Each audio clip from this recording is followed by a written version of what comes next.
નમસ્કાર દર્શક મિત્રો, તમને હોળીની શુભકામના।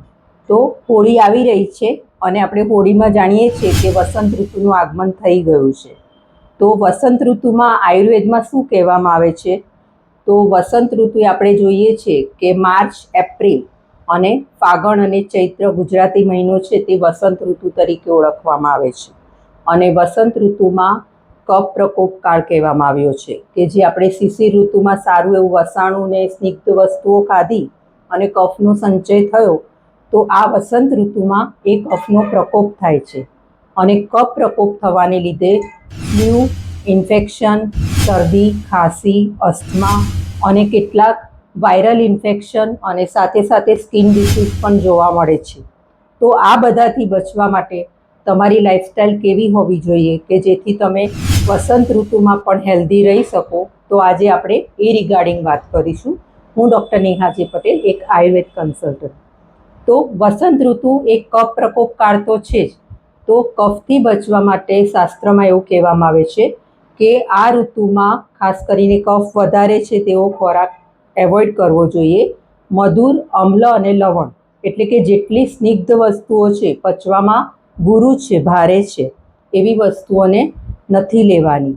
અને સાથે સાથે કટુ, તિક્ત અને કસાય એટલે કે જે ખારું, ખાટું અને તીખું એ છે એ વસ્તુઓ ખાસ લેવાની છે। અને એના માટે આપણે જોઈએ છે કે હોળીમાં આપણે શું કરીએ છીએ? ધાણી, ચણા, મમરા, ખજૂર અને પતાસા જેવી વસ્તુનું સેવન કરીએ છીએ કે જે આ ઋતુને અનુરૂપ છે, વૃક્ષ છે, કસાય છે અને સાથે સાથે બોડીમાંથી કફને દૂર કરનાર વસ્તુ છે।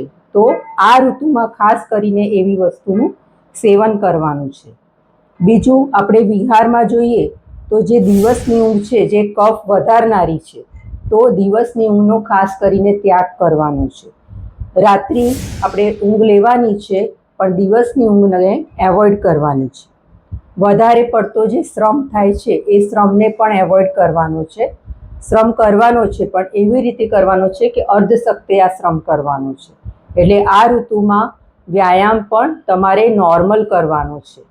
બીજું કે કફ વધારનાર બીજી કેટલીક એવી જાણકારી છે કે જેમ કે તમે રાત્રે લેટ નાઇટ જમો છો, તો લેટ નાઇટ જમવાના કારણે આ સિઝનમાં અગ્નિ મંદ હોવાના લીધે કેટલાક લોકોને એસિડિટી, અપચો અને કબજિયાત જેવી તકલીફ થતી હોય છે। એટલે આ સિઝનમાં ખાસ કરીને અર્લી જમવું એ ખૂબ જ જરૂરી છે। બીજું આપણે જોઈએ છીએ કે શાકભાજીમાં જે શાકભાજી આવે છે એમાં ખાસ કરીને તુરો રસ, કસાય રસ એવા શાકભાજીનો ઉપયોગ ખાસ કરવાનો છે, જેમ કે દૂધી, ગલકા, તુરિયા અને પાલક અને પમ્પિંગ એ બધા જે શાકભાજી છે એ ખાસ લેવાના છે અને કારેલાનો પણ ઉપયોગ કરવાનો છે। સ્કિન ડિસીઝથી બચવા માટે આ ઋતુમાં સ્પેશિયલી નીમ રસનું, સ્વરસનું સેવન કરવાનું કીધું છે કે તમે દિવસની શરૂઆત, જે સવારનો સમય છે એ કફ પ્રકોપ કાળ છે, તો આ સિઝનમાં ખાસ કરીને લીમડાના રસનું સેવન કરો કે જેથી તમને જો સ્કિન ડિસીઝ થતા હશે તો એનાથી તમને છુટકારો મળશે। બીજું કે સ્કિન પ્રોબ્લેમ રહેતી હોય તો તમે કેસુડો છે, કેસુડાના ફૂલ જે છે એ તમે પાણીમાં નાખીને એ પાણીથી તમે સ્નાન પણ કરી શકો છો। અને સાથે સાથે લીમડાના પાન છે તે પણ તમે સ્નાનમાં ઉપયોગ કરી શકો છો કે તમને આ સ્કિન પ્રોબ્લેમ થાય, એક્ઝિમા થાય કે પછી તમને વિચરચીકા થાય, એવા બધા પ્રોબ્લેમ થતા નથી। તમને ઇચિંગ, બર્નિંગવાળી કોઈ પણ સ્કિન પ્રોબ્લેમ થતી હોય તો એનાથી પણ તમને રાહત રહે છે। અને આ સિઝનમાં ખાસ કરીને તમારે કોટન કપડાનો ઉપયોગ કરવાનો છે કે જે હલકા હોય અને ખુલતા હોય, કારણ કે જ્યારે સ્કિન પ્રોબ્લેમ થતો હોય છે ત્યારે ઇચિંગ અને બર્નિંગ પણ થતી હોય છે અને કપડાં જો ટાઇટ્સ કે પછી સિન્થેટિક પહેરવામાં આવે તો સ્વેટિંગનું એબ્સોર્પ્શન થતું નથી અને આ બધા પ્રોબ્લેમો વધી શકે છે। એટલે કોટન કપડાં પહેરવા એ ખૂબ જ જરૂરી છે। બીજી કેટલીક કોસ્મેટિક પ્રોડક્ટ છે કે જેમાં કેમિકલ બેઝ વધારે છે, તો એ વસ્તુઓ ખાસ કરીને એવોઇડ કરવાની છે અને નેચરલ જે સાબુ છે કે જે મેડિકેટેડ બનેલો છે એનો ઉપયોગ ખાસ કરવાનો છે।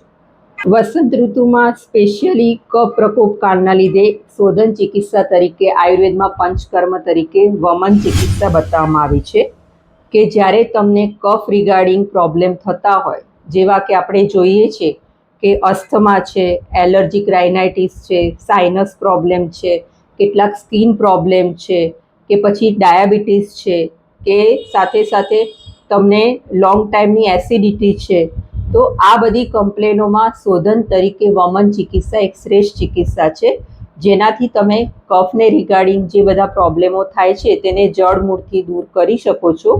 અને વસંત ઋતુમાં સ્પેશિયલી વમન ચિકિત્સા કરવાથી તમે કફને જડમૂળથી તમારા બોડીમાંથી દૂર કરી શકો છો. તો આવી હેલ્થ રિગાર્ડિંગ માહિતી માટે મારી ચેનલને સબસ્ક્રાઈબ કરો, લાઈક કરો, શેર કરો અને કોમેન્ટ કરીને પણ તમે મને તમારી મૂંઝવણ જણાવી શકો છો. નમસ્કાર.